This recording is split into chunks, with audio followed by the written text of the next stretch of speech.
Tu peux compter sur les gens qui arpentent Google Earth pour tomber sur les endroits les plus inattendus et les plus étranges au monde. Comme cette mystérieuse pyramide découverte en Antarctique, par exemple. Très vite, Internet s'est mis à foisonner de toutes sortes de théories concernant cette forme inhabituelle. Serait-ce le signe d'une forme de vie inconnue? Cette pyramide est-elle vraiment naturelle ou bien est-elle artificielle? Pour commencer, ce n'est pas la première fois que l'on découvre une pyramide en Antarctique. La première a été observée par l'expédition antarctique britannique dans les années 1910 et a été gardée secrète pendant longtemps. Cette découverte passée sous silence n'a fait qu'ajouter au mystère.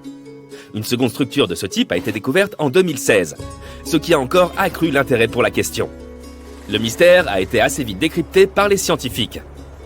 Ces formations sont tout simplement des montagnes. Elles se situent près des monts Ellsworth, une chaîne de plus de 400 km de long. Donc ce sont juste des pics montagneux qui ont percé la couche de glace. Quant à leur forme particulière, il s'agit juste d'une coïncidence. On trouve des pyramides partout dans la nature. Le mont Cervin dans les Alpes et le mont Búlandstindur en Islande, par exemple, sont assez similaires en termes de forme. Le nom officiel de pareils pics est Nunatak, c'est-à-dire des pics rocheux qui émergent d'un glacier ou d'une couche de glace. L'Antarctique a des caractéristiques encore bien plus stupéfiantes, comme le fait qu'il abrite 60 à 90% de l'eau douce du monde. C'est parce que sa couche de glace est la plus vaste de notre planète, s'étendant sur 14 millions de kilomètres carrés. On t'épargne les calculs, mais cela ne laisse qu'1% du continent dépourvu de glace. La glace de l'Antarctique atteint 4,5 km d'épaisseur à son point le plus profond, soit la moitié de la hauteur du mont Everest. Si elle venait à fondre complètement, le niveau de la mer s'élèverait d'environ 60 mètres. Mais il n'a pas toujours fait aussi froid ici. À un certain moment de l'histoire de notre planète, l'Antarctique présentait les mêmes températures moyennes que la ville de Melbourne aujourd'hui. Il a fallu beaucoup de recherches, mais les scientifiques ont découvert que les températures de l'Antarctique pouvaient atteindre jusqu'à 17 degrés Celsius. Bien sûr, c'était il y a 40 à 50 millions d'années. Mais si tu y réfléchis, c'était à la même époque que les dinosaures parcouraient notre Terre. Le temps s'écoule aussi différemment sur ce continent glacé. Toutes les lignes de longitude qui nous aident à calculer les différents fuseaux horaires fusionnent en un seul point, au pôle sud. Ici, le jour dure 6 mois en été, suivi de 6 mois d'obscurité totale pendant la saison froide. Les scientifiques qui travaillent ici se réfèrent donc le plus souvent à leur fuseau horaire d'origine.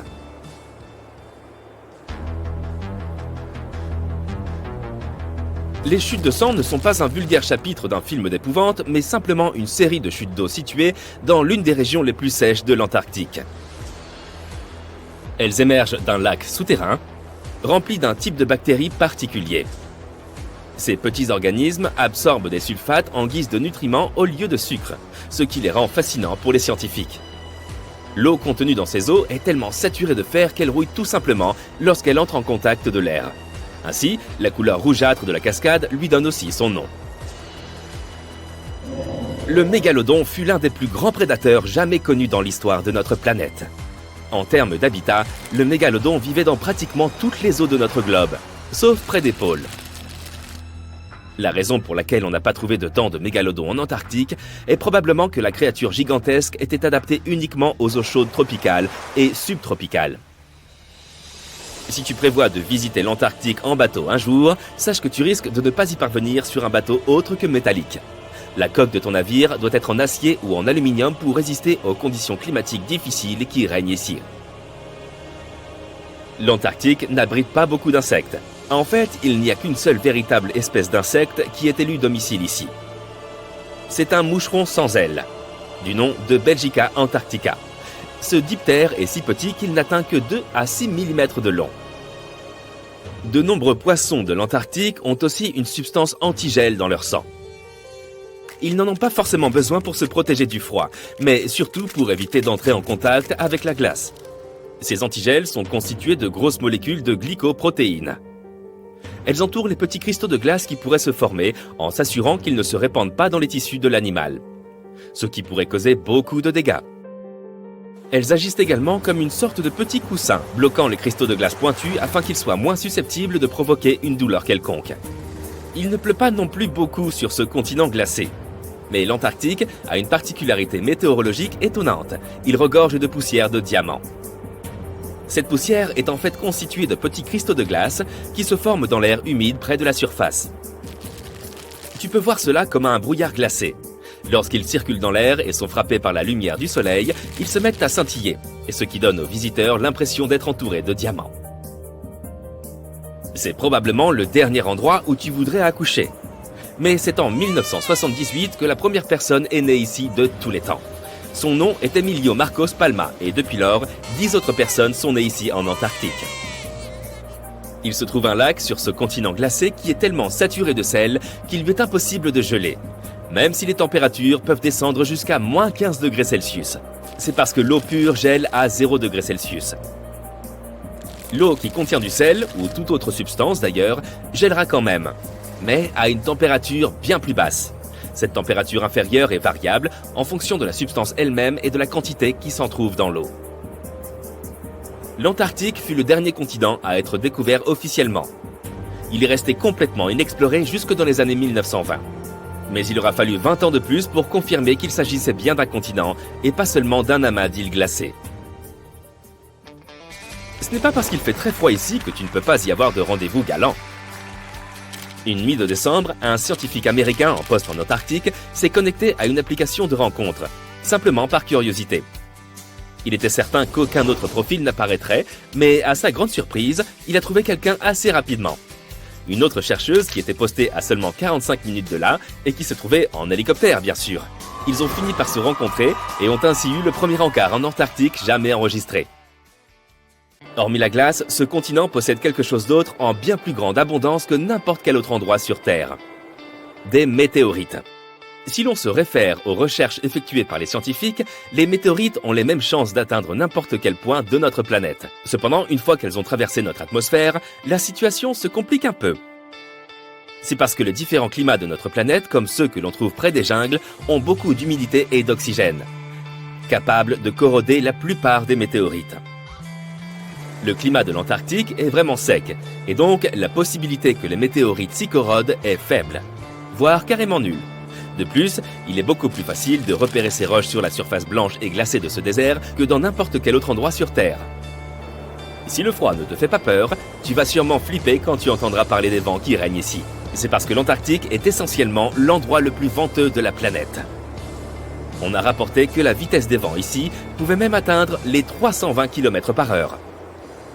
Qui n'a pas rêvé un jour de franchir le cercle polaire pour en admirer les merveilles naturelles, des ours polaires gambadant sur la banquise aux aurores boréales ondoyant dans le ciel? Eh bien, désolé de te l'apprendre, mais l'Antarctique, pour sa part, n'est pas prête de recevoir des touristes. Pourquoi, me diras-tu? Plongeons dans le vif du sujet. Tout d'abord, où se trouve l'Antarctique? Il se situe dans l'hémisphère sud, plus précisément au pôle. L'océan austral l'entoure et la majeure partie du continent est recouverte de glace, ce qui en fait l'un des endroits les plus isolés et les plus froids de la planète. As-tu déjà rencontré quelqu'un qui ait visité l'Antarctique?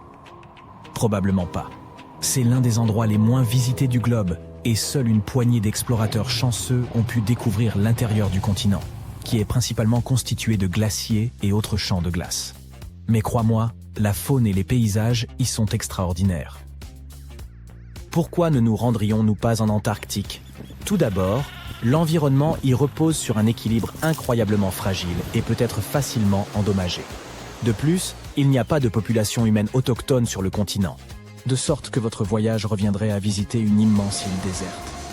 N'oublions pas non plus que c'est l'une des destinations les plus chères. Malgré tout, l'Antarctique n'est pas exactement gardé comme une forteresse, mais il est régi par un accord international, le traité sur l'Antarctique. Ce dernier a été négocié afin d'empêcher toute activité indésirable sur le continent et interdit certaines formes de tests effectués par les États membres. Mais la principale raison pour laquelle nous ne pouvons pas entrer comme ça dans l'Antarctique est que l'écosystème y est fragile et doit être protégé.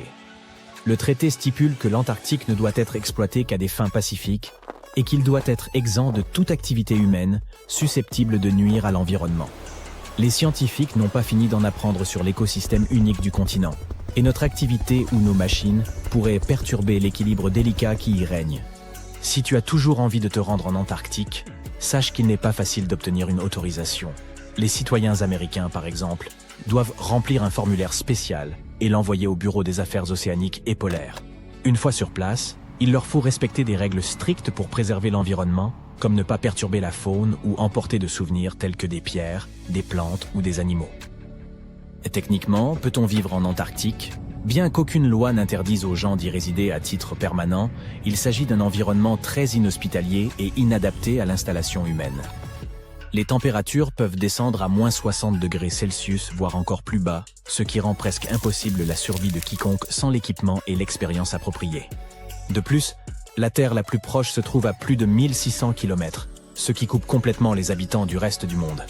Qui sait, peut-être aurons-nous un jour la chance de visiter ce continent unique et fascinant, mais en attendant, on se contentera de l'admirer de loin.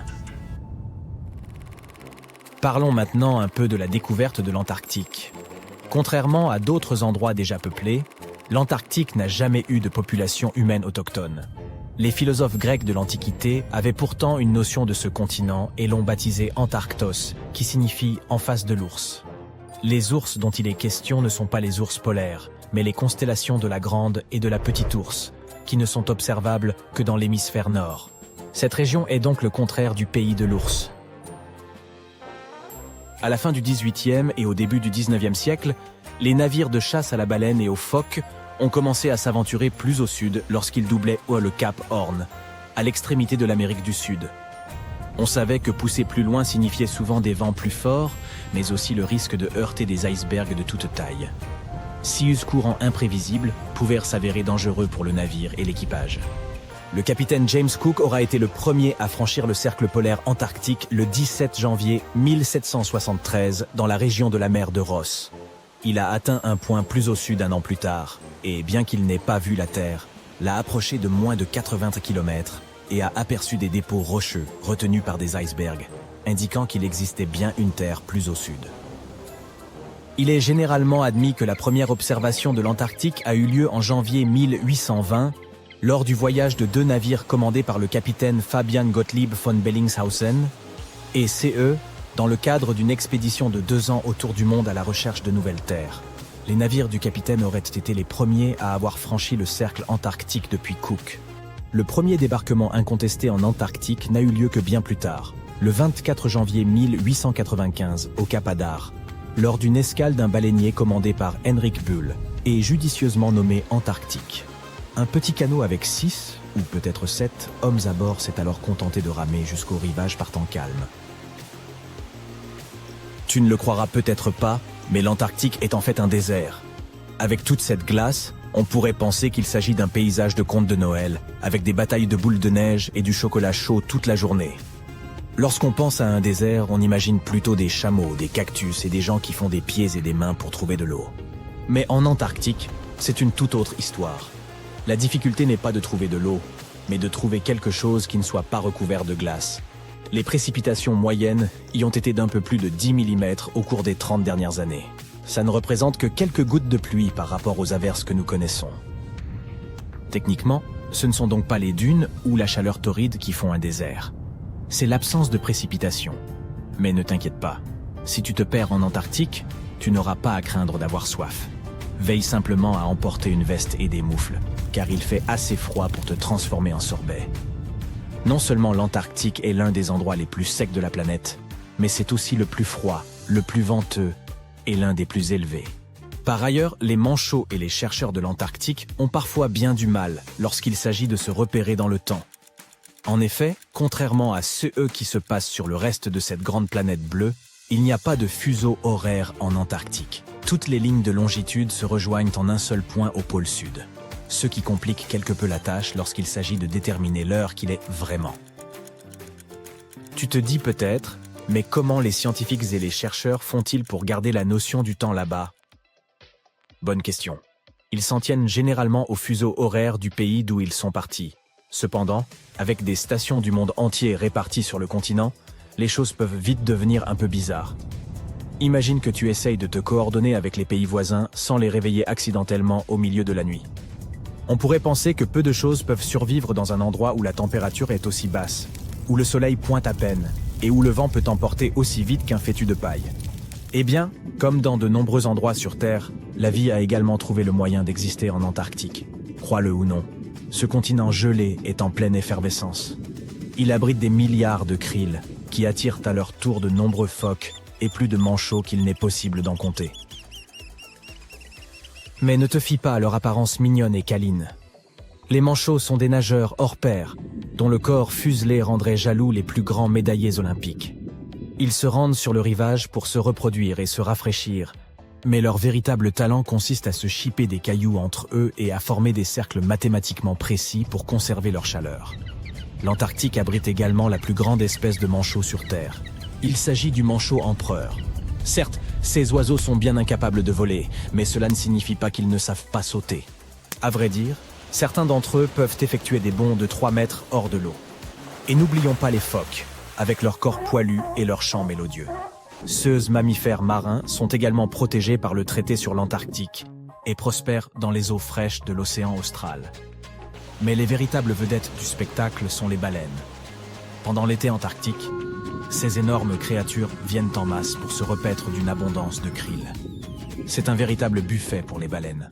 Tu sais, la NASA n'explore pas seulement les étoiles, les planètes, les galaxies et les trous noirs. C'est difficile à croire, mais c'est vrai.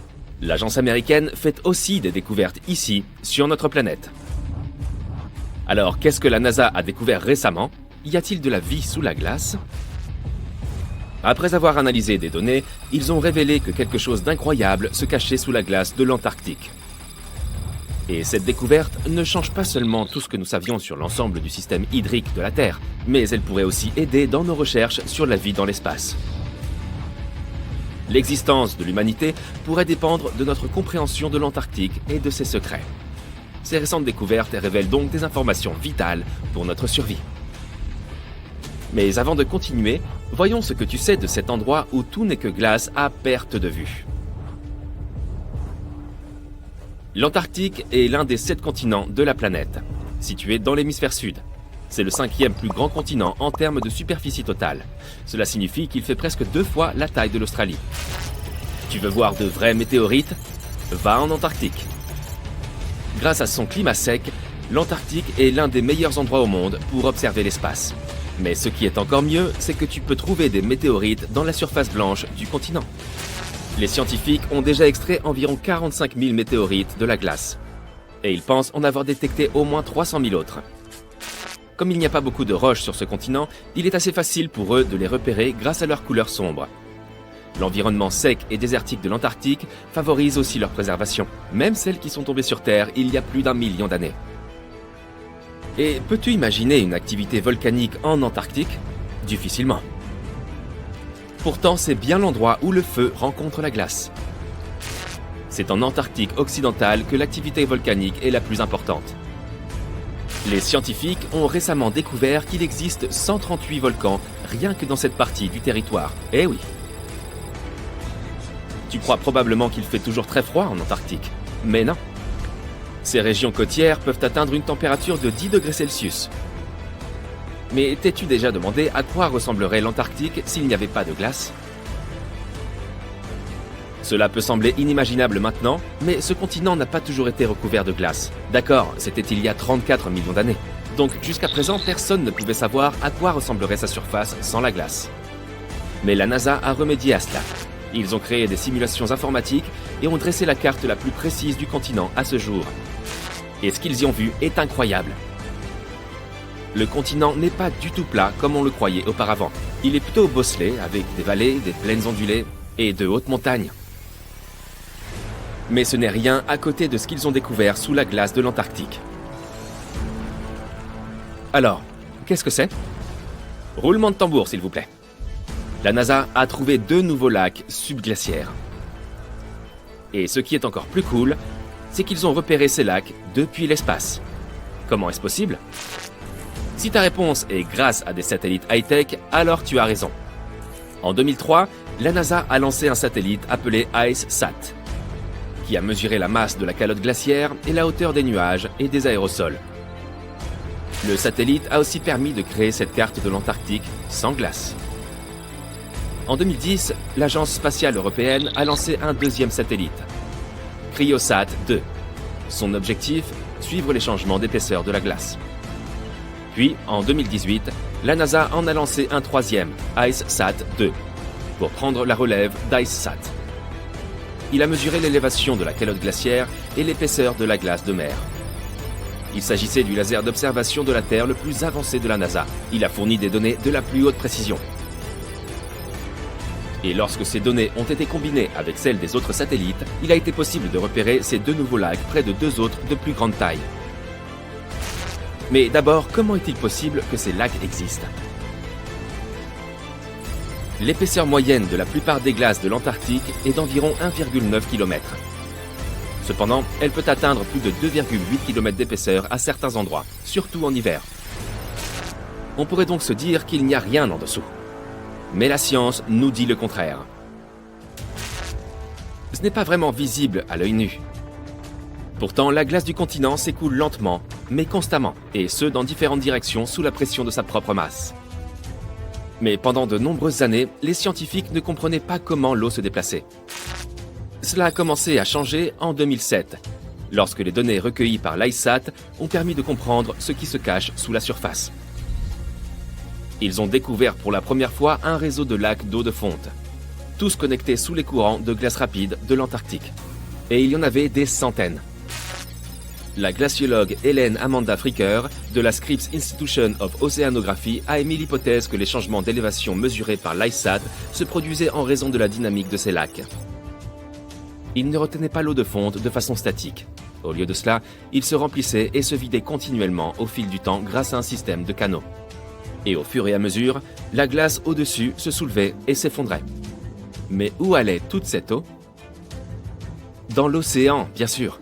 Et il s'en écoule beaucoup. Une étude récente, coécrite par Fricker, a révélé que l'écoulement des eaux d'un lac déverse pas moins de 750 milliards de litres dans l'océan en seulement 3 jours.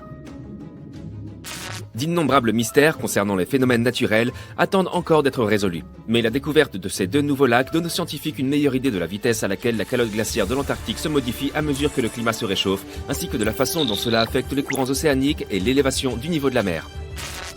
Le cycle de remplissage et d'écoulement des lacs provoque également des fissures et des crevasses sur la couche de glace. Les informations que les chercheurs trouveront dans ces nouveaux lacs leur permettront donc de mieux comprendre ce qui se passe à la surface de la glace. Ils pourront aussi évaluer comment ce système de remplissage et d'écoulement influence la vitesse à laquelle la glace glisse dans les océans et les mers. Et cela signifie qu'ils pourront évaluer comment l'eau douce ajoutée peut modifier les écosystèmes marins.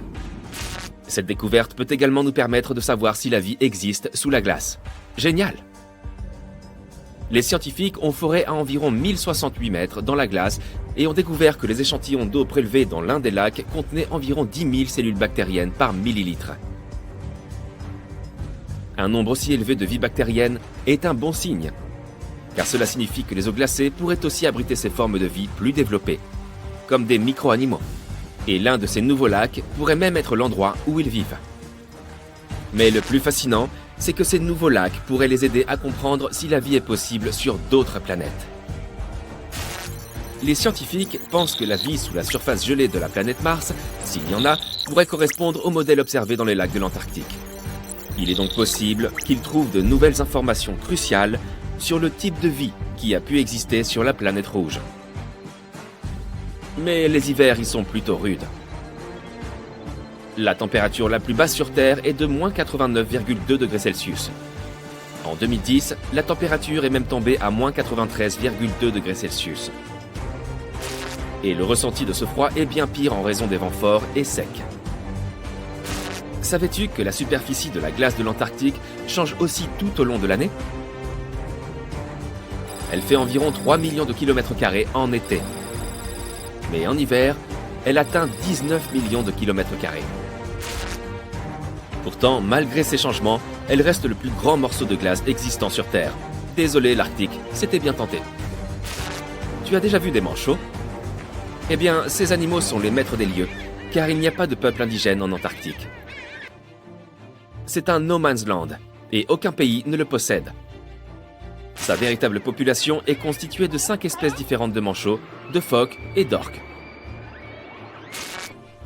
Malgré les conditions difficiles sur ce continent, tu peux aller y pêcher en touriste et y faire des recherches. Environ 5000 personnes résident sur le continent pendant l'été dans des stations de recherche. Mais quand l'hiver arrive, ce nombre diminue bien entendu, jusqu'à un petit millier. Enfin, la couche de glace de l'Antarctique représente 70% des réserves en eau douce de la planète. Imagine ce qui se passerait si elle fondait. Le niveau des mers, partout dans le monde, augmenterait de près de 60 mètres. On a tous eu peur du noir à un moment de notre vie. Pas vrai? Te rappelles-tu te faire border par l'un de tes parents après qu'il t'ait lu un conte de fées effrayant avec des monstres, des dragons ou même des dinosaures? Quand ils étaient sur le point d'éteindre la lumière et de sortir silencieusement de ta chambre, tu t'en souvenais. Et s'il y avait quelque chose de caché sous ton lit? Ou pire, si une créature effrayante était cachée dans le placard? Tu pouvais te lever et vérifier, mais il faisait bien trop sombre. Ne serait-il pas formidable d'avoir une source de lumière qui viendrait de l'intérieur de notre corps et qu'on pourrait utiliser à volonté dans le noir? Malheureusement, nous ne sommes pas capables de faire ça. Mais il existe plusieurs créatures qui peuvent s'éclairer elles-mêmes. C'est grâce à un petit truc que les scientifiques appellent la bioluminescence. Les animaux vivant dans la mer ont plus souvent tendance à avoir ce talent que les autres. Et on peut trouver ces créatures n'importe où, près de la surface ou au fond des océans, à 4000 mètres de profondeur si tu aimes les chiffres. Ces créatures utilisent leur lumière pour faire de nombreuses choses, comme communiquer avec les autres membres de leur espèce, attirer des proies ou effrayer leurs ennemis. La bioluminescence est la capacité d'un organisme à émettre sa propre lumière grâce à la chimie. Ces animaux utilisent essentiellement deux substances, l'une appelée luciférine et l'autre luciférase. Ajoute un peu d'oxygène et boum, ça fait de la lumière. Si tu te demandes si quelqu'un a jeté un bâton lumineux dans l'océan, regarde si cette lumière est bleue, verte ou même rouge. Elle est même généralement répartie sur une grande surface ressemblant parfois à des paillettes ou à un ciel étoilé. Cette atmosphère romantique est due aux calmars, aux petits crustacés et aux algues. J'ai un autre phénomène inhabituel pour toi. Que dirais-tu d'une chute d'eau dorée? Sérieux, ça existe vraiment, et c'est un phénomène naturel. Pour la voir, il faut aller au parc national de Yosemite, à Horsetail Fall. Assure-toi de planifier ton voyage en hiver ou au début du printemps, car c'est le seul moment de l'année où tu pourras voir cet impressionnant phénomène. Il n'y a pas besoin d'explications scientifiques. Ce n'est rien d'autre que la lumière du soleil, au crépuscule, qui illumine la chute d'eau de telle manière qu'elle prend l'apparence d'une rivière de lave. Ou d'or, à toi de voir. C'est la raison pour laquelle, à cette époque de l'année, cette chute d'eau est également appelée la chute de feu. Malheureusement, ce phénomène devient de moins en moins visible avec les années, principalement à cause de la sécheresse et d'autres problèmes liés à la fonte des neiges. Donc si tu t'y rends, garde toujours un œil sur la cascade, car l'effet est très bref. As-tu déjà entendu parler d'un orage sale? C'est ce qu'on appelle aussi la foudre volcanique. Apparemment, les spécialistes qui étudient ce phénomène n'ont pas encore bien cerné de quoi il s'agit. Lorsqu'un orage ordinaire se produit, des particules de charge positives et négatives entrent en collision, créant une étincelle géante que nous appelons éclair. Cela produit aussi beaucoup de bruit, le tonnerre. Mais quand un volcan entre en éruption, certaines particules de cendres volcaniques se chargent électriquement. Étant projetées dans les airs avec une force énorme, elles entrent en collision et provoquent des décharges électriques. Ceci donne l'impression qu'il y a des éclairs provenant du volcan lui-même. Imagine toutes ces cendres, ces gaz et cette fumée sortant du cratère et ajoute-y des éclairs. L'ensemble est vraiment spectaculaire. Maintenant, que penses-tu de nuages qui ressemblent à des vagues? On les appelle asperitas. Ils sont généralement assez proches du sol, contrairement aux nuages habituels. Leur nom vient du latin aspero, qui se traduit par rêche ou inégal. En de rares occasions, on peut voir de tels nuages par temps calme. Ils sont surtout associés aux orages. Ces nuages apparaissent lorsque les conditions atmosphériques sont instables et étonnamment, ils ne produisent pas de pluie. Même s'ils ressemblent à des nuages d'orage, ils créent également des motifs aléatoires, trompant nos yeux en leur faisant croire que nous regardons la surface de la mer depuis le fond de l'eau. D'autres nuages impressionnants sont les mammatus. Ce qui les rend si particuliers, c'est une série de renflements émergeant de la base de chaque nuage, Quand ces nuages atteignent un niveau de l'atmosphère où la direction du vent change, ils forment ces motifs ressemblant à des vagues dans le ciel. L'Australie est l'endroit idéal si tu aimes le surf. Mais toutes les vagues que tu verras là-bas ne sont pas faites d'eau. Près d'une ville appelée Hayden, il y a une mystérieuse vague faite de roches. Cette formation granitique remonterait à 2,63 milliards d'années. C'est bien avant que les dinosaures ne commencent à fouler notre planète. D'une hauteur de 15 mètres et d'une largeur de 110 mètres, cette vague s'est formée à la suite de 2 processus. La météorisation et l'érosion. Des sédiments tout mous se trouvaient à la base de Wave Rock ont été altérés par les eaux souterraines. Les vents et les pluies ont fait le reste du travail, provoquant l'érosion du reste de la formation. Ces rayures rouges, jaunes et grises sont constituées d'hydroxyde de fer, de carbonate et d'autres composés chimiques qui ont été emportés par la pluie. Maintenant que tu es en Australie, il y a un autre endroit qui semble irréel, mais il faudra le survoler si tu veux obtenir la meilleure photo. Dans la partie occidentale du pays, entourée de forêts vertes, se trouve une série de lacs. Ils sont tous d'une stupéfiante couleur rose vif. Le plus célèbre d'entre eux est le lac Hillier. Un réservoir d'eau de 600 mètres de long, il est entouré de sable et d'une forêt d'eucalyptus. Cela fait encore plus ressortir sa teinte cartoonesque. L'une des nombreuses théories expliquant la couleur de ces lacs mystérieux est liée aux algues. Ces dernières semblent comporter des taux élevés d'une substance appelée bêta-carotène qui contient un pigment rouge-orange. Une autre explication implique des halobactéries, des micro-organismes qui ont parfois une couleur rouge. Des fois que tu n'aimes pas voler, ces lacs sont également parfaits pour s'y baigner. Ils ne sont pas toxiques même s'ils contiennent beaucoup de sel. Cela signifie que tu peux y flotter facilement et l'eau n'abîmera pas ton maillot de bain. En hiver, dans le nord du Canada, un phénomène étrange se produit au lac Abraham, dans l'Alberta. Sous la surface gelée, on peut apercevoir des formes bizarres ressemblant à des méduses congelées. Ce n'est absolument pas le cas, car ces formations effrayantes ne sont que des bulles de méthane gelées. Ce sont des poches de gaz qui ont été piégées sous l'eau après que le lac est gelé. Elles apparaissent lorsque des feuilles et de l'herbe tombent dans l'eau et que des bactéries se dégradent. Ce processus les transforme en méthane. Ce phénomène est aussi beau qu'il est dangereux, car ces poches de méthane peuvent facilement s'enflammer. Quand les températures remontent au printemps, la glace fond et ces bulles commencent à éclater et à pétiller. C'est très spectaculaire à observer.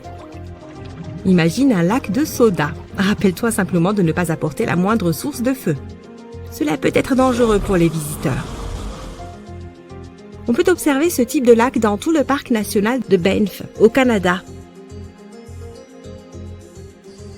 La nature a souvent tendance à faire sa propre musique. Il suffit d'écouter le son des grillons la nuit ou le bruit apaisant d'une chute d'eau.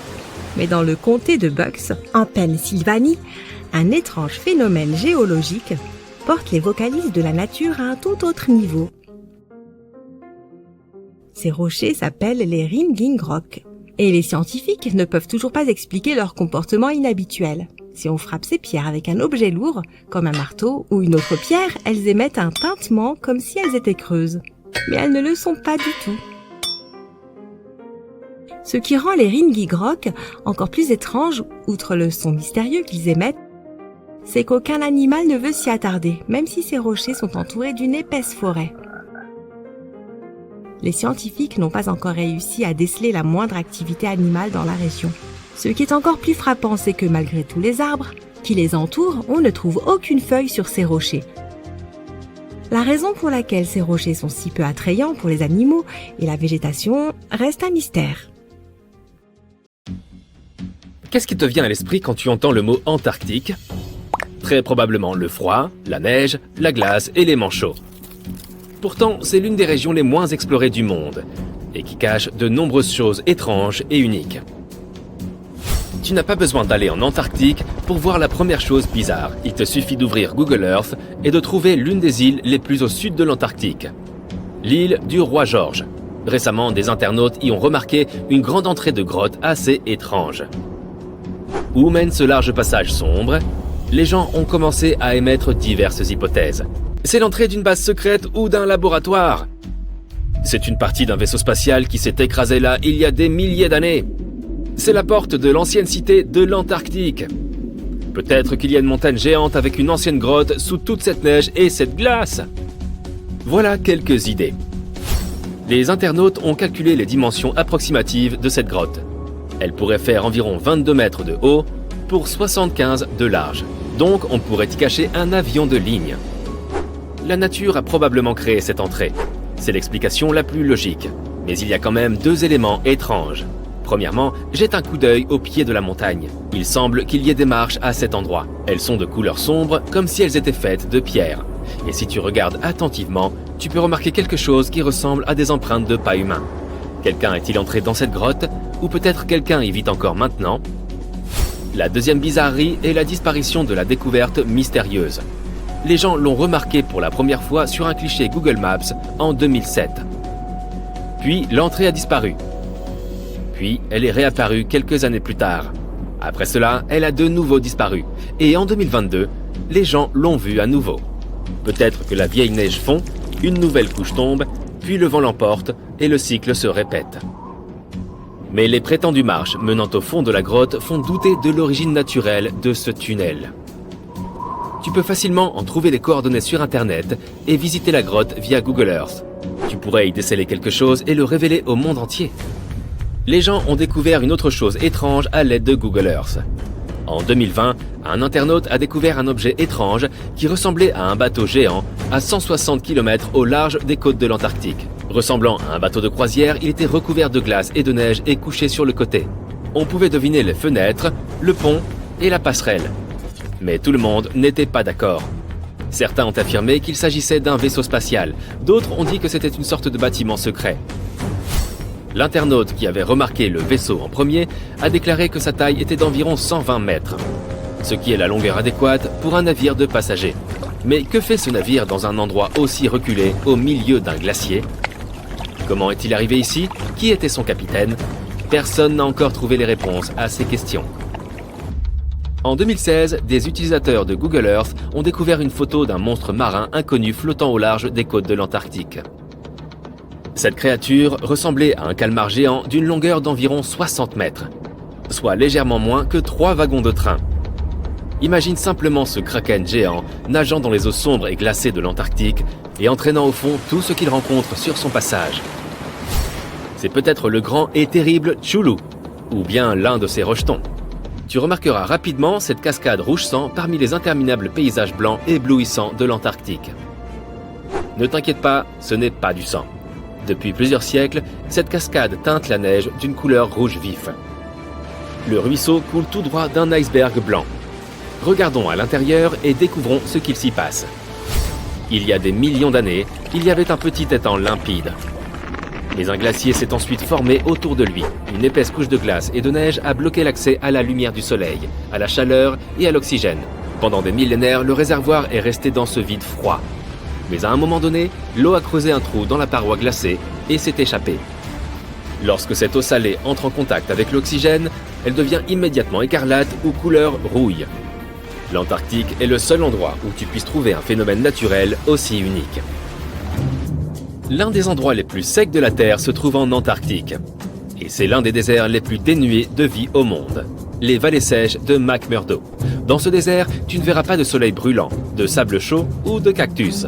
Techniquement, un désert désigne un endroit où il y a un manque de précipitation et de vie. Or, les vallées sèches de McMurdo correspondent parfaitement à ces paramètres. Mais cet endroit est aussi unique pour l'Antarctique, car tu n'y trouveras pas de glacier. Malgré le gel, la glace ne peut pas se former dans le désert, car il n'y a pas plu depuis des millions d'années. Il ne neige jamais non plus. Un fort vent descendant des montagnes atteint des vitesses allant jusqu'à 320 km/h. Il te serait difficile de rester debout là-bas. Le vent, chargé d'humidité, réchauffe et évapore tout le liquide et la neige du désert, en raison de sa vitesse élevée. Seul l'air sec atteint le sol. Toutefois, on y trouve plusieurs lacs. Et s'ils ne gèlent pas, c'est uniquement dû à leur forte salinité. L'eau est tellement salée que les formes de vie ne peuvent pas s'y développer. Mais les scientifiques ont trouvé des organismes microscopiques près des lacs. Il y a 20 millions d'années, l'Antarctique était rempli de marécages et d'arbres, et grouillé d'insectes et d'animaux. Mais aujourd'hui, il ressemble littéralement à la surface de Mars. Les scientifiques et les astronautes explorent des régions comme les vallées sèches de McMurdo, car les conditions naturelles qui y règnent sont similaires à celles de la planète rouge. Donc, avant de partir sur Mars, tu peux t'entraîner à vivre dans des endroits similaires sur Terre. Les scientifiques ont découvert un monde sous-marin dans l'Antarctique, rempli de centaines d'amphipodes. Des crustacés semblables aux crevettes. Au fait, quelle est la différence entre l'Antarctique et l'Arctique ? L'Antarctique est la région située à l'extrême sud de la Terre, qui abrite le continent du même nom. Tandis que l'Arctique est une toute autre région. Elles ont les mêmes conditions naturelles, le gel, la glace et la neige, mais elles sont situées dans des parties opposées de la planète. L'Arctique se trouve au pôle Nord, l'Antarctique se trouve au pôle Sud. Maintenant, revenons à la découverte. Les scientifiques ont avancé des théories selon lesquelles la glace de l'Antarctique cache un vaste réseau de rivières et de lacs d'eau douce. Et en 2022, ils ont découvert un nouvel écosystème.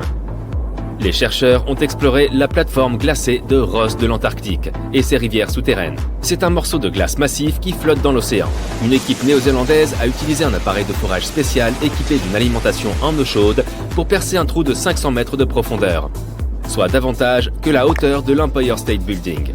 Ensuite, ils y ont descendu des caméras vidéo et ont vu des milliers de crustacés nager dans différentes directions. Il semble donc qu'ils soient très peu organisés.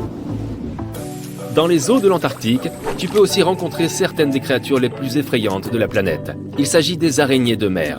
Elles ont reçu ce nom car elles ressemblent à des araignées terrestres, mais il s'agit en fait d'une espèce d'arthropode marin.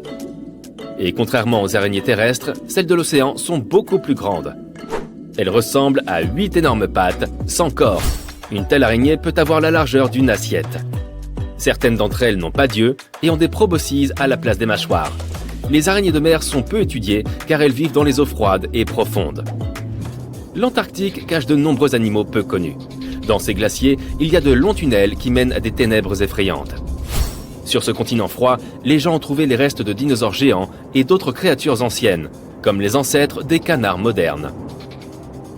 De nombreux lacs et rivières souterrains cachent une faune inexplorée.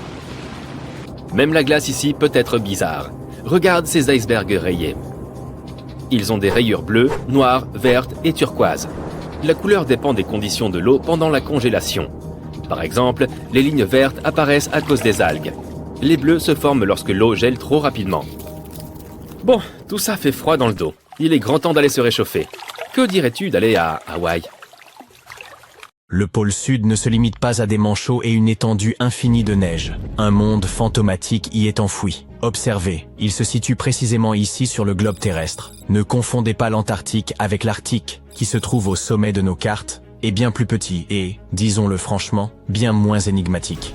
La calotte glaciaire de l'Antarctique mesure de 2 à 5 km d'épaisseur, soit l'équivalent de 16 tours Eiffel empilées les unes sur les autres.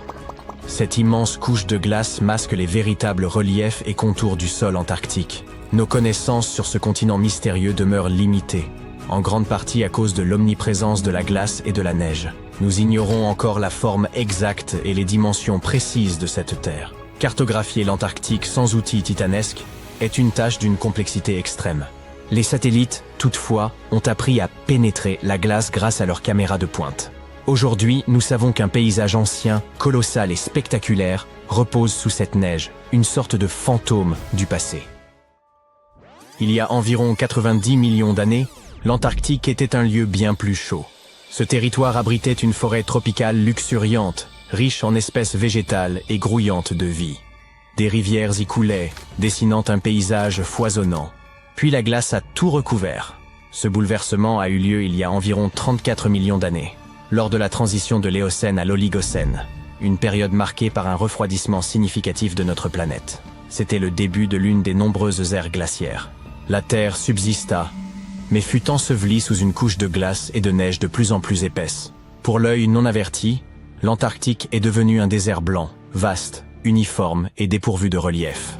Les millénaires passèrent, et l'épaisse calotte glaciaire continua de se mouvoir, polissant et transformant le sol. Au fil de millions d'années, Elle modifia l'apparence du continent. Aujourd'hui, si l'on examinait le sous-sol, il ne subsisterait pratiquement aucun vestige du pôle sud originel, à une exception près.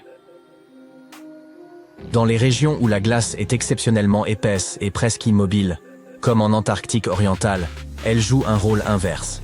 Elle agit comme une couverture particulièrement dense qui protège le sol.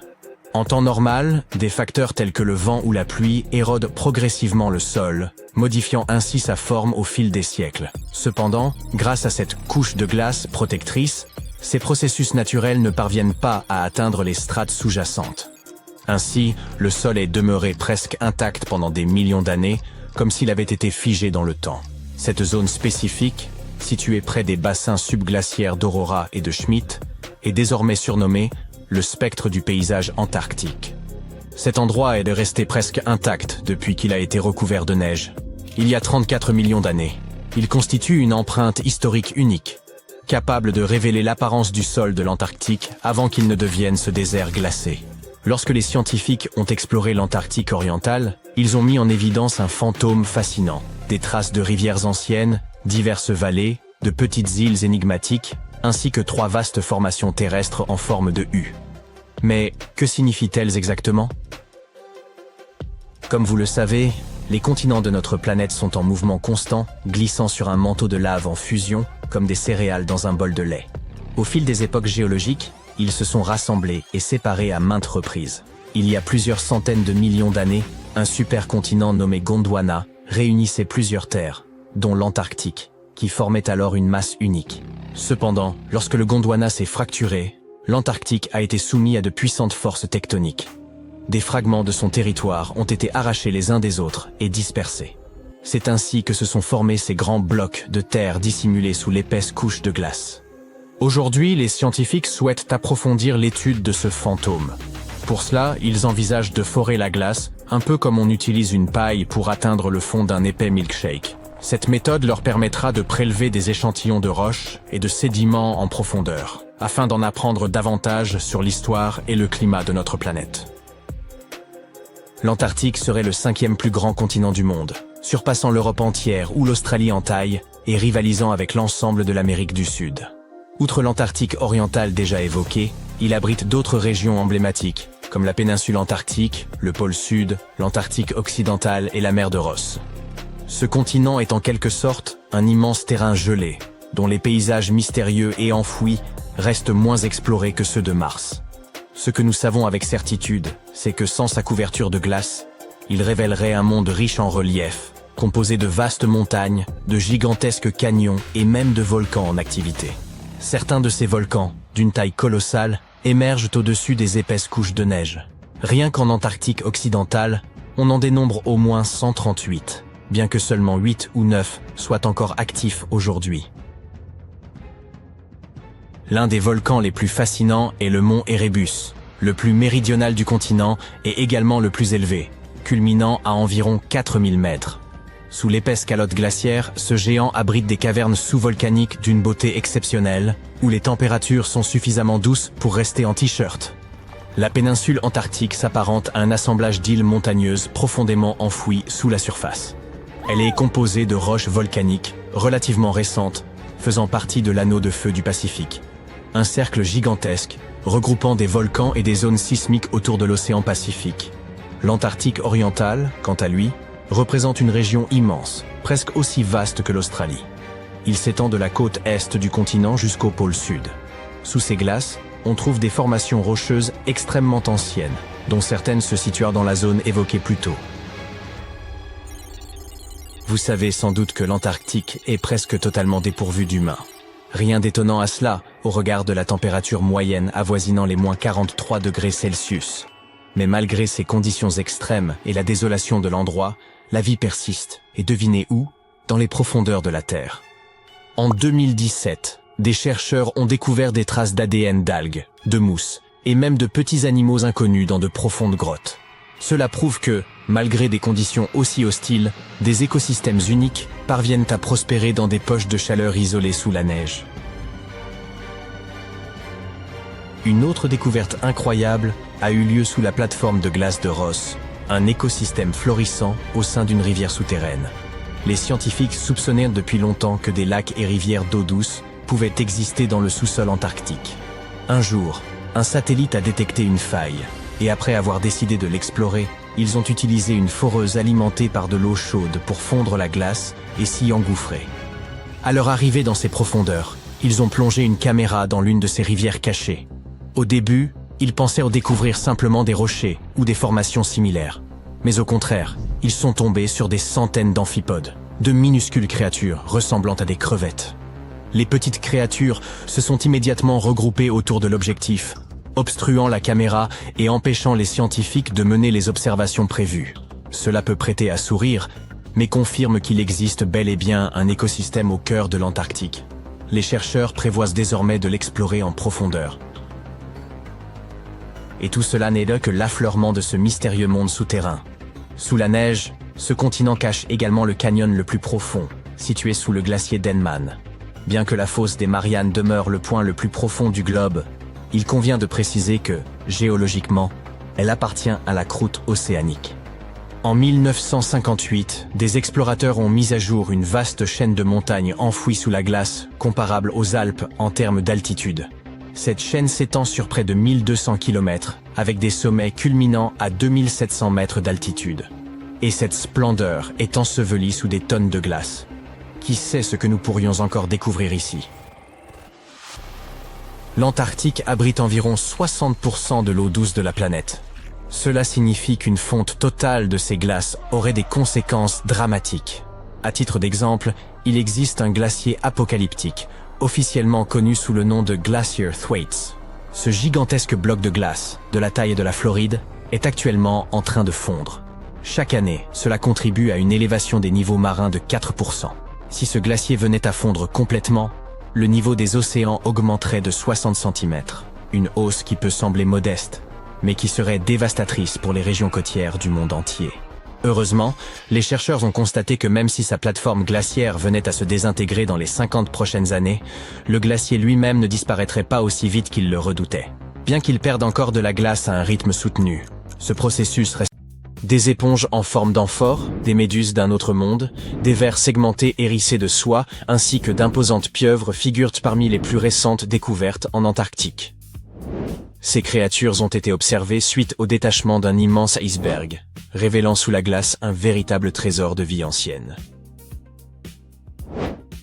En janvier 2025, un immense bloc de glace baptisé A84, aussi vaste que la ville de Chicago, s'est détaché de la plateforme de glace de George VI, une étendue glacée longue de 450 km, large de 19 à 69 km, et épaisse d'environ 250 mètres.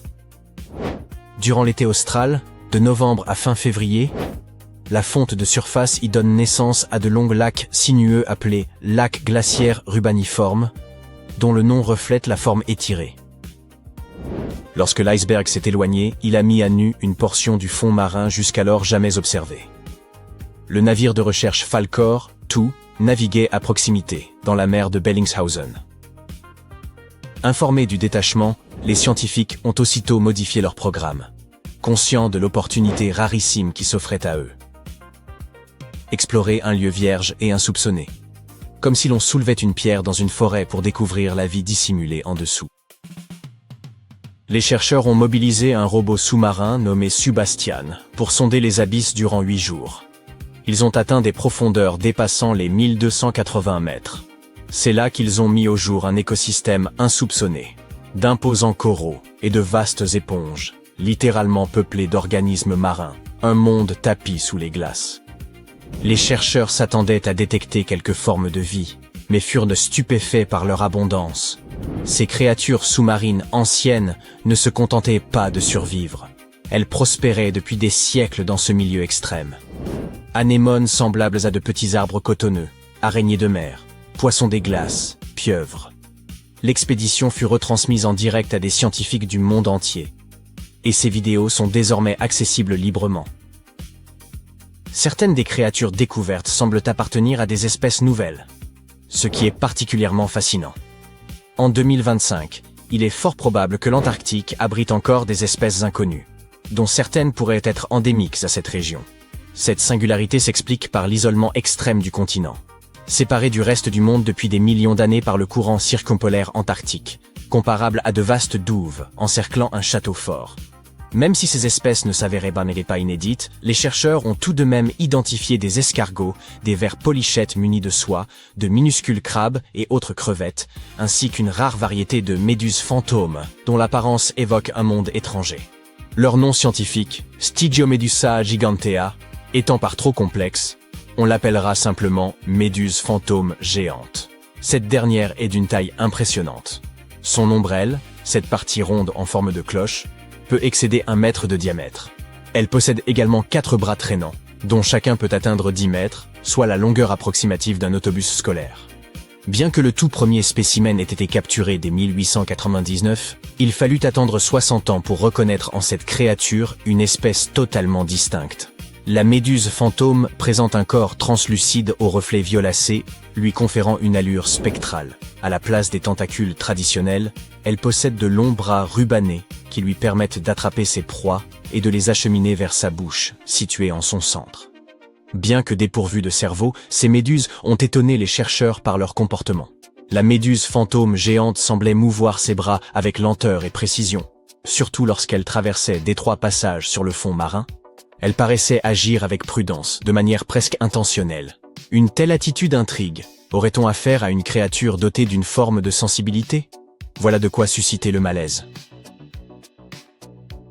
Les méduses disposent d'un réseau nerveux rudimentaire, mais pas d'un véritable cerveau. Pourtant, les mouvements fluides et contrôlés de la méduse fantôme ont amené les scientifiques à penser qu'elle pourrait être plus intelligente, voire mieux coordonnée que les espèces connues. L'étudier permettrait de mieux comprendre comment des êtres dénués de cerveau peuvent malgré tout explorer, réagir et s'adapter à des environnements aquatiques complexes. Lors de l'exploration des profondeurs antarctiques, l'équipe a fait la rencontre de petites créatures fascinantes appelées polychètes. De nombreuses espèces variées de ces vers évoluent dans les zones extrêmement froides et profondes de l'océan. Leur corps segmenté est orné de minuscules soies disposées le long de leurs flancs, qui leur servent à se déplacer, à percevoir leur environnement et même à se défendre contre les dangers. Un exemple remarquable est l'Eulagiska gigantea, qui habite les eaux glaciales et abyssales, et dont les soies dorées étincelantes lui confèrent une allure particulièrement élégante. Durant leur expédition sous-marine, les chercheurs ont également découvert d'impressionnantes éponges aux formes évoquant de grands vases. Ces organismes, dont la croissance est notoirement lente, doivent leur gigantisme à une présence continue sur place, s'étalant sur plusieurs siècles, voire davantage. La taille considérable de ces éponges révèle que la faune environnante ne s'est pas installée récemment, mais qu'elle forme, depuis des décennies, des communautés marines pérennes et prospères, dissimulées sous la glace, attestant d'une vie ancienne et résistante à l'âpreté du milieu. Cette découverte a beaucoup surpris les scientifiques. Dans les études précédentes, ils faisaient descendre des caméras par des trous dans la glace ou exploraient des zones d'iceberg longtemps après leur détachement. Et ne voyaient qu'un fond marin nu, presque vide. Mais cette fois-ci, arrivé quelques semaines seulement après le détachement de l'énorme iceberg, l'équipe a découvert ce qui se cachait juste en dessous. Les 14 premiers kilomètres derrière la barrière de glace abritent des écosystèmes riches et animés. Ce milieu sombre, froid et depuis longtemps isolé accueille pourtant de multiples créatures. Cela prouve que la vie peut survivre dans des lieux que l'on croirait bien trop hostiles ou gelés. En revanche, la présence de cette vie sous la glace ne surprend guère. De nombreux animaux vivent en effet dans des environnements sous-marins sombres et froids. Il est donc naturel qu'ils habitent également sous cette plateforme glaciaire. La glace les dissimule et les protège des perturbations de surface. Ce qui étonne davantage, c'est la diversité des espèces présentes, malgré l'isolement ancien de ce lieu. Ce milieu ressemble en réalité beaucoup au fond marin des régions antarctiques dépourvues de glace. Comment cela peut-il s'expliquer? Habituellement, de minuscules plantes, les phytoplanctons, prolifèrent près de la surface où la lumière solaire pénètre, fournissant la base de la chaîne alimentaire.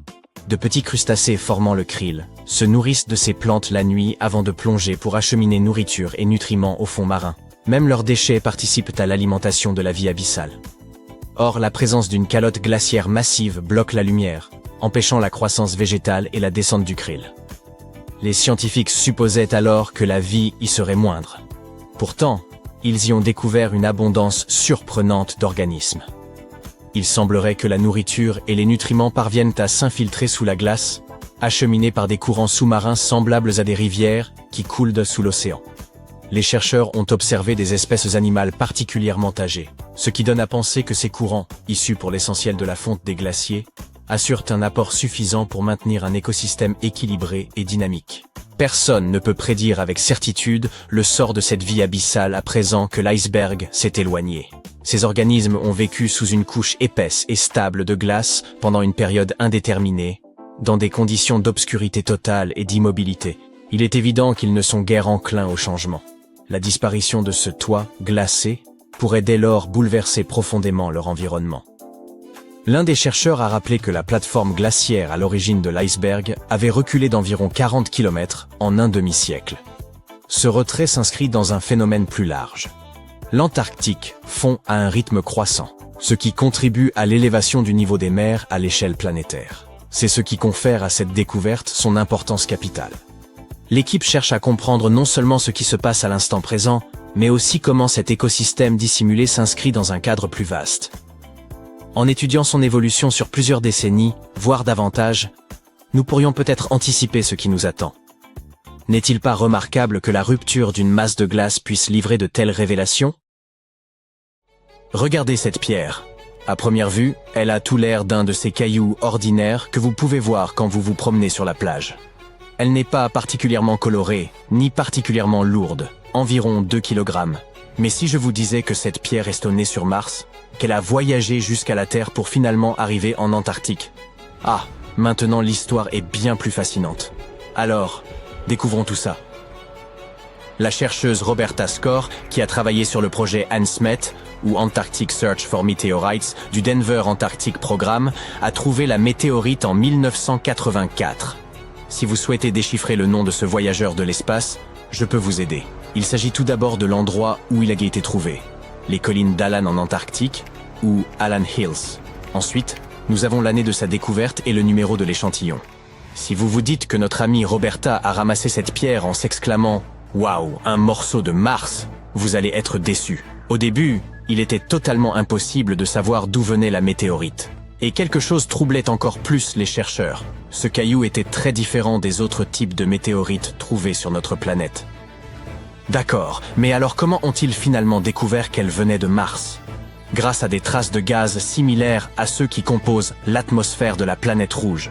Nous avons pris connaissance de sa composition grâce au courageux Viking Lander qui a effectué les analyses nécessaires in situ en 1976. Mais revenons à notre découverte. Elle est très particulière. Et pas seulement parce qu'elle vient de très loin. Parmi les quelques milliers de météorites trouvées sur Terre, seule une centaine provient probablement de Mars. Et même avec ça, notre petite est différente des autres et semble faire partie d'un groupe à part. Remontons donc dans le passé et retraçons l'histoire de cette voyageuse cosmique. Elle s'est vraisemblablement formée il y a environ 4 milliards d'années sur sa planète rouge natale. Un jour, qui n'était pourtant pas très différent des autres, la vie de ce paisible caillou s'est trouvée bouleversée. Un impact météorique l'a catapulté dans l'espace, et notre pierre a commencé son voyage de petit astéroïde. À l'époque, elle était bien plus grosse qu'au moment de sa découverte sur Terre. À un moment donné, elle s'est approchée de la Terre, et on dirait bien qu'elle a décidé d'explorer les lieux. C'est ainsi qu'il y a 13 000 ans, ALH a terminé son voyage spatial en entrant en collision avec notre planète. À l'heure actuelle, ce fragment martien est le plus ancien que nous ayons jamais trouvé. Mais au début, il n'était pas très populaire. Ce n'est qu'en 1996 que sa notoriété s'est soudainement accrue, à la suite d'une découverte révolutionnaire. Des chercheurs de la NASA se sont en effet interrogés. Ce fragment est manifestement très ancien. Mais pourrait-il avoir enregistré des traces de vie qui auraient pu prospérer sur Mars à l'époque où ALH était encore attaché à la planète rouge? Et devinez quoi? C'était une très bonne question. Ils ont détecté des traces de très fines particules de magnétite. Leur structure et leur composition chimique sont tout à fait similaires à celles des particules que l'on trouve sur notre planète. On appelle ça des magnétofossiles, et ce sont des bactéries magnétotactiques qui les produisent. Cela pourrait donc signifier qu'il y a eu, à un moment donné, des formes de vie sur Mars.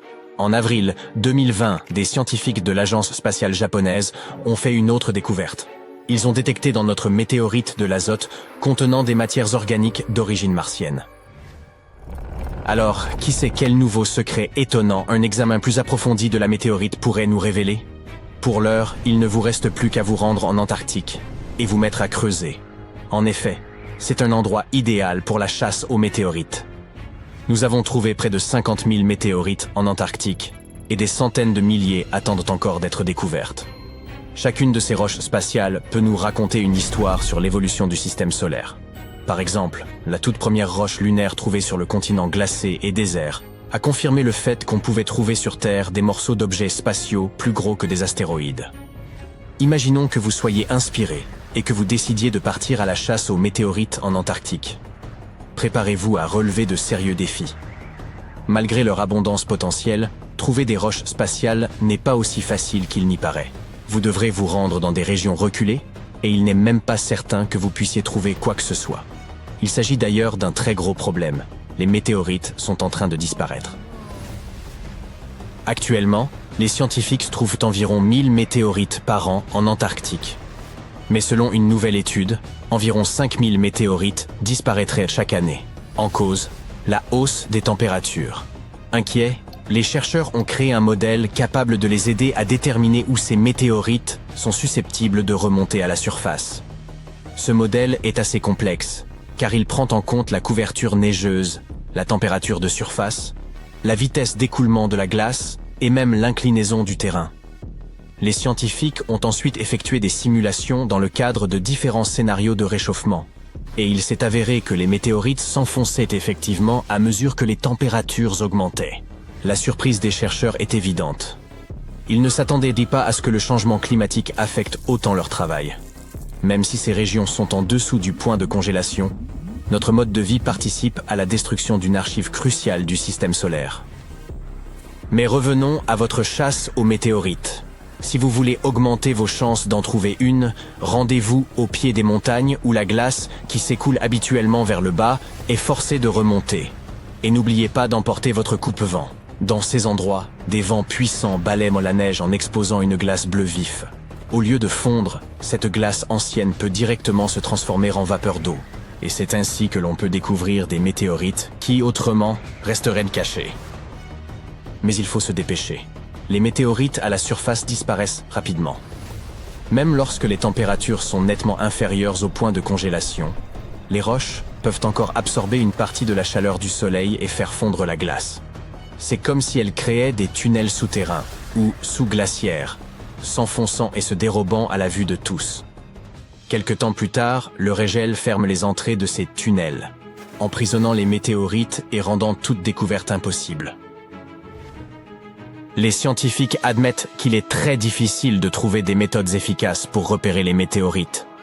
Et si nous ne nous dépêchons pas de mettre au point de bonnes techniques, nous risquons de perdre entre 80 000 et 250 000 roches spatiales au total. Il n'est donc pas étonnant que les scientifiques se soient donnés pour mission de trouver davantage de météorites. Ils se concentrent sur les zones d'échouage. Il s'agit d'endroits où les météorites s'accumulent à la surface en raison des caractéristiques géologiques, de l'écoulement de la glace et des conditions climatiques. Comme vous le savez déjà, vous pouvez trouver des météorites sur la glace bleue sans couverture neigeuse. Les météorites sont donc faciles à repérer. Mais trouver ces points chauds relève souvent du pur hasard.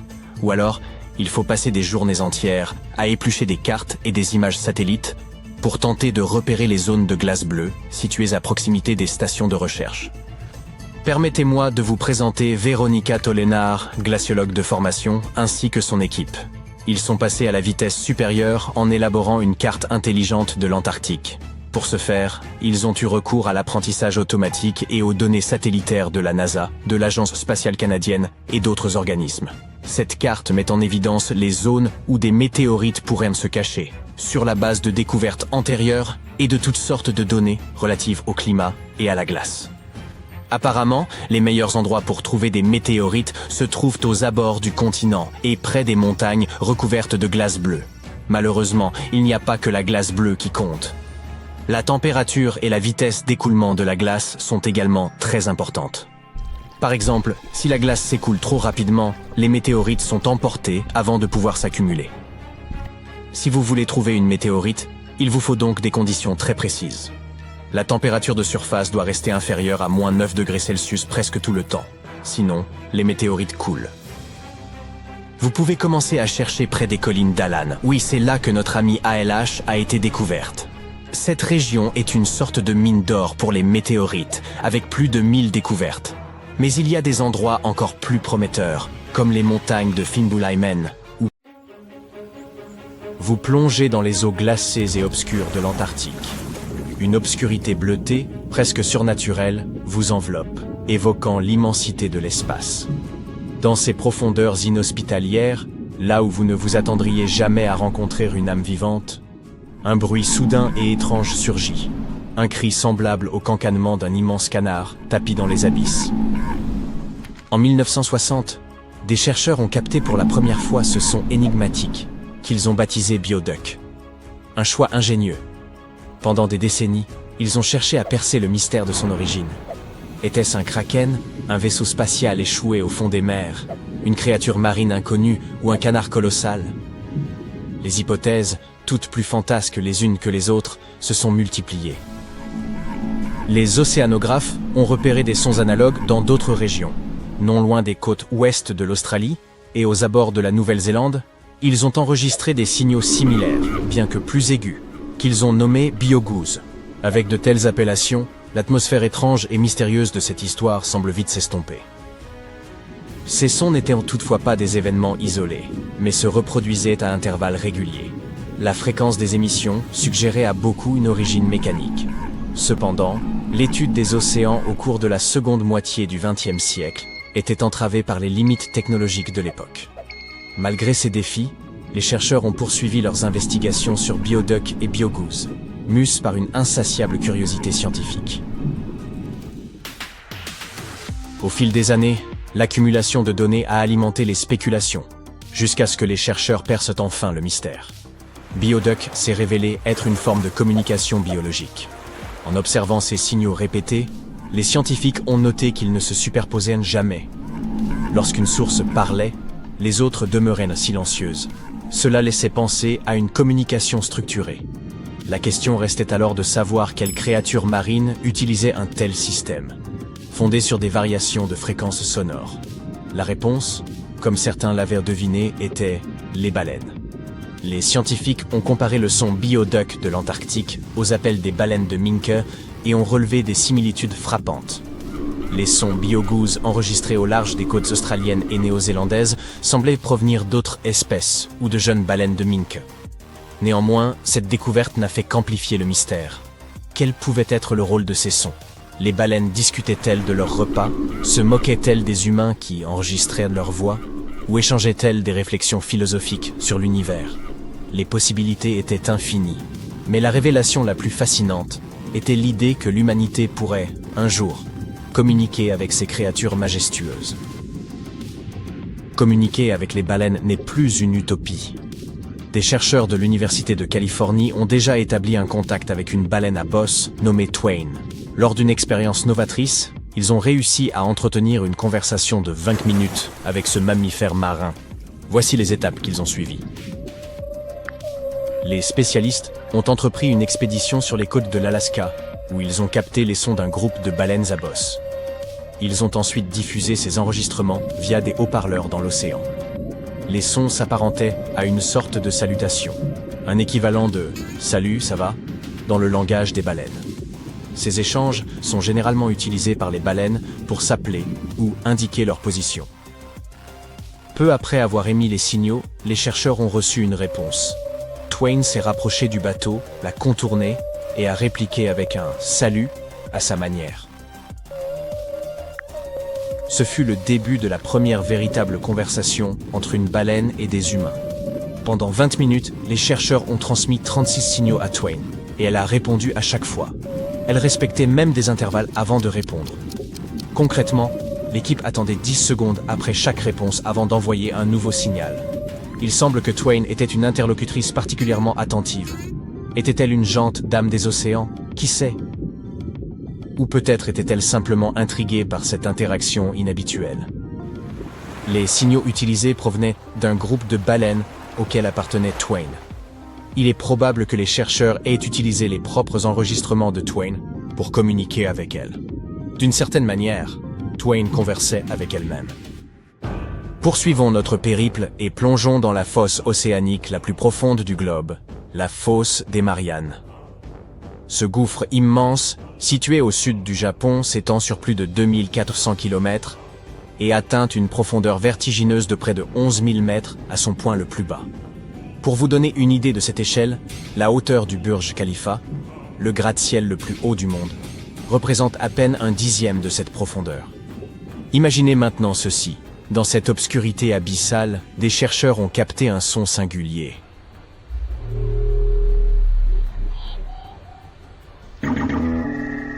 Contrairement au bioduc, ce bruit évoquait une ambiance de science-fiction. Avec un grondement sourd suivi d'un ping métallique, semblable au bruit des vaisseaux spatiaux dans les films. Les scientifiques ont baptisé ce phénomène mystérieux les sons de Biotwang. Ce son insolite a été détecté pour la première fois en 2014 lors d'une étude acoustique menée dans la fosse des Mariannes. Les chercheurs ont rapidement localisé son origine, les baleines, plus précisément les rorquals de bride.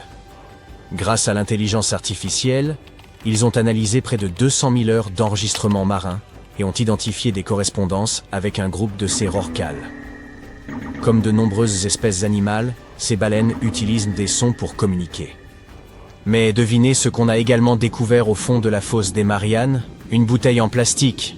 Inutile d'accuser un kraken, une baleine ou une créature mythique quelconque. Cette bouteille est, sans surprise, le fruit de l'activité humaine. Mais ce sujet mérite une vidéo à part entière. Passons maintenant à un autre son intrigant. Cette fois, il ne s'agit pas de baleines, mais d'un bruit mystérieux enregistré dans le coin le plus isolé de la planète. Ce site porte le nom de Point Nemo, et sa solitude est légendaire. Niché dans l'océan Pacifique Sud, Point Nemo est l'endroit le plus éloigné de toute Terre, l'île la plus proche se trouvant à 2700 km. Peu importe la direction, cette distance reste à peu près la même. En outre, cet isolement est accentué par l'absence presque totale de vie marine, car les courants marins, et donc les nutriments, y sont extrêmement rares. En quelque sorte, le Point Nemo est un véritable désert aquatique. Ainsi, en 1997, des océanographes ont capté un son étrange et angoissant provenant des profondeurs aux abords du Point Nemo.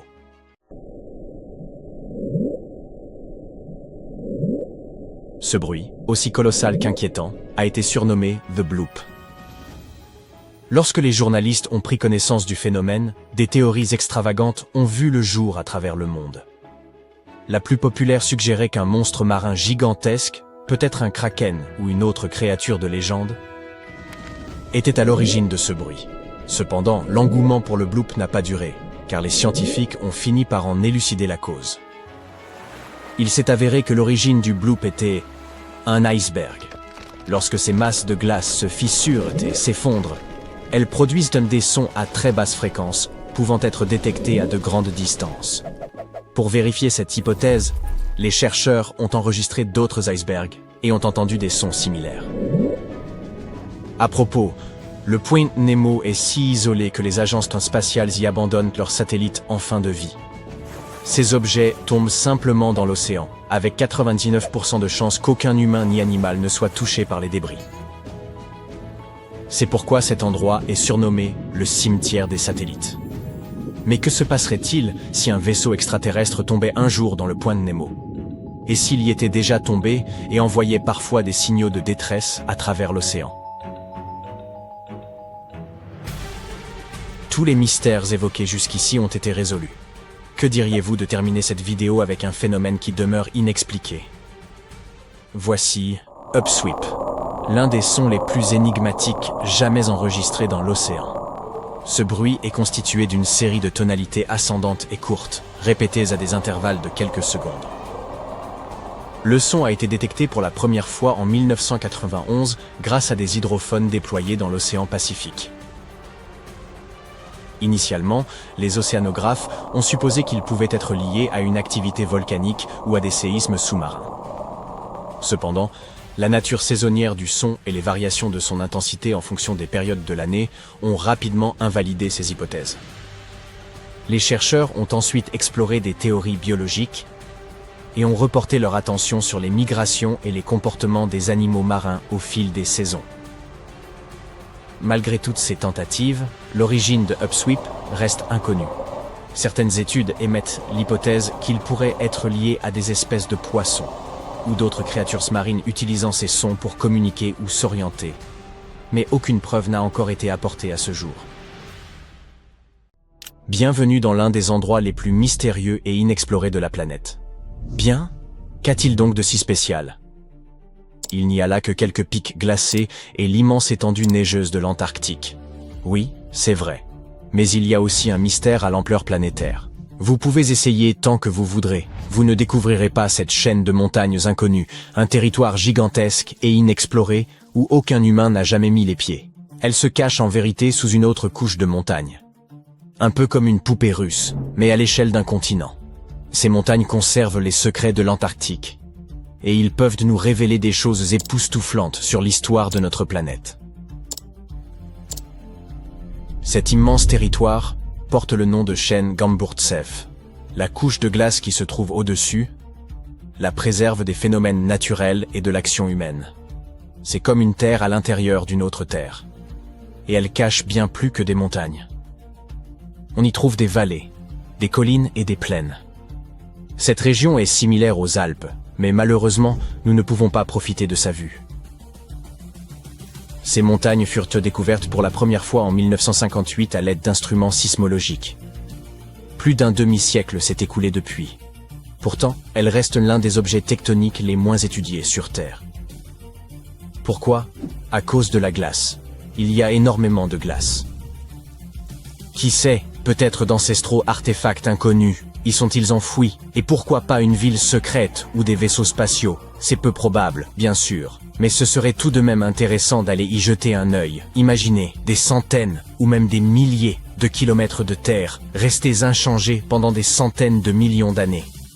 Même si on n'y trouve pas de nouvelles espèces d'animaux ou les vestiges d'une ancienne civilisation, cet endroit a tout de même forcément une histoire. L'histoire de la formation des continents de notre planète. Et les scientifiques ont déjà compris une partie de cette histoire. Ces montagnes enfouies d'Antarctique étaient à l'origine des montagnes ordinaires, mais à la suite d'un événement d'une ampleur inédite, elles se sont simplement... Attendez une minute.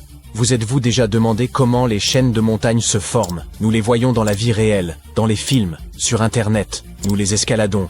Mais comment ont-elles vu le jour? Les montagnes n'ont pourtant pas toujours existé sous cette forme. Elles sont apparues à la suite d'une collision à grande échelle de plaques tectoniques. Deux énormes blocs super solides se déplacent l'un vers l'autre, puis s'écrasent, et boum! Des milliards de tonnes de croûte terrestre commencent à l'élever, à se mélanger et à former des reliefs et des gorges. Et le processus peut durer des millions d'années. Oui, c'est une catastrophe, mais une catastrophe extrêmement lente. Certaines plaques tectoniques sont à ce jour encore prises dans ce processus. Par exemple, l'Himalaya continue de croître, car les plaques indiennes et eurasiennes continuent de s'emboutir. Et ça a commencé il y a environ 50 millions d'années.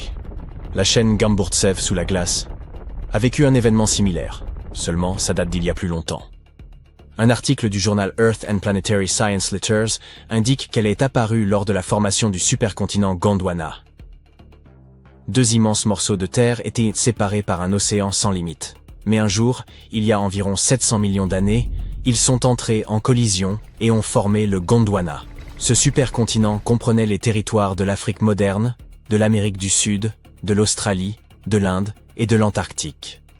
Ces gigantesques morceaux se sont emboutis et ont libéré tout un flot de roches chaudes, partiellement en fusion. Et tout cela a grandi et grandi, formant des montagnes.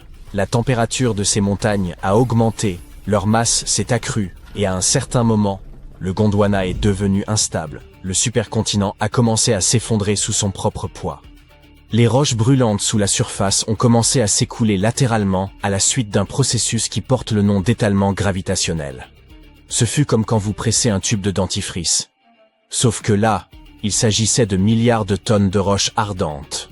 Ces antiques montagnes d'Antarctique sont apparues précisément au cours de cet événement catastrophique. Vous venez de visionner la simulation d'événements planétaires qui se sont produits il y a des centaines de millions d'années. C'est bien sûr très intéressant, mais comment les scientifiques ont-ils pu tout reconstituer? Comment ont-ils pu savoir qu'une telle chose avait eu lieu? Si la chaîne Gamburtsev enfouie sous la glace est l'un des lieux les plus inexplorés au monde, comment les chercheurs ont-ils pu découvrir son origine? La réponse est simple. De minuscules particules de roche nous ont renseigné sur l'évolution du paysage de la planète. Il s'agit des zircons, et les scientifiques les qualifient de véritables capsules temporelles. Ce minéral est très résistant face aux influences mécaniques et chimiques. Il est difficile à écraser. Il n'est pas affecté par l'érosion, et il ne se dissout pas dans l'eau. Et il contient de l'uranium. Cet élément chimique indique l'âge de la roche aux scientifiques. En effet, l'uranium se décompose toujours en plomb à un taux constant. Les chercheurs peuvent donc examiner les quantités d'uranium et de plomb et déterminer l'âge des minéraux avec une grande précision. Si cela vous semble un peu compliqué, voici un exemple simple. Imaginez que chaque chaîne de montagne soit une horloge qui se met à compter le temps à partir du moment de sa formation, c'est-à-dire après la collision des plaques tectoniques. Après la formation de la roche, l'uranium commence sa lente désintégration. Plus le temps passe, plus l'uranium se transforme en plomb. Le taux de cette désintégration est toujours le même. Cette désintégration peut durer des milliards d'années. Moins il y a d'uranium dans les zircons, et plus il y a de plomb, plus la roche est ancienne. Voilà comment ça se passe en pratique. Les géologues prélèvent plusieurs échantillons de roches. Dans un laboratoire, ils les broient pour extraire des zircons cristallins. Les géologues dissolvent ensuite les particules dans de l'acide pour séparer l'uranium du plomb. Puis, ils utilisent un appareil spécial, un spectromètre de masse qui accélère les atomes et les trie.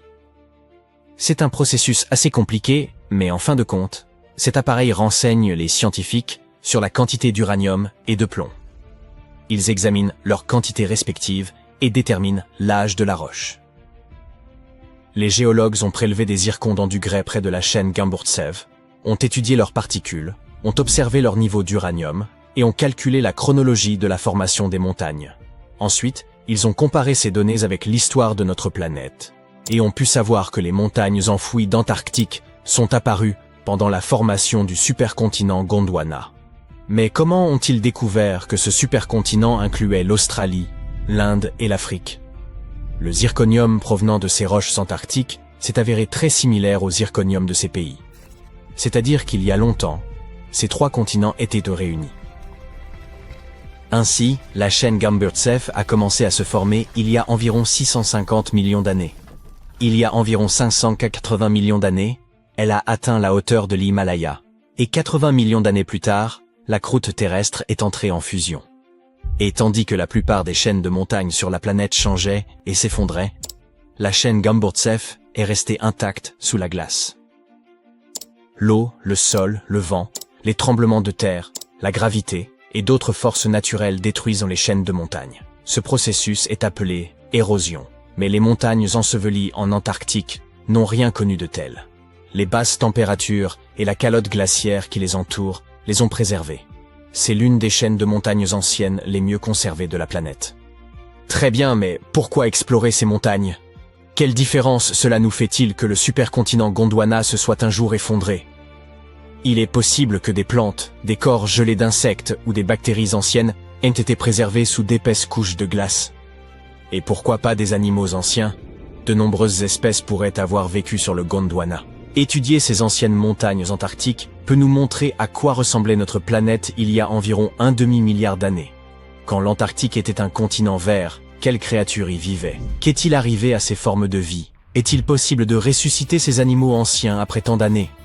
Si les scientifiques ont réussi à calculer la date de l'apparition du supercontinent en utilisant de minuscules particules, alors imaginez ce qu'ils pourraient découvrir en examinant cette chaîne de montagnes cachée. Tout cela semble très intéressant, mais il y a un problème.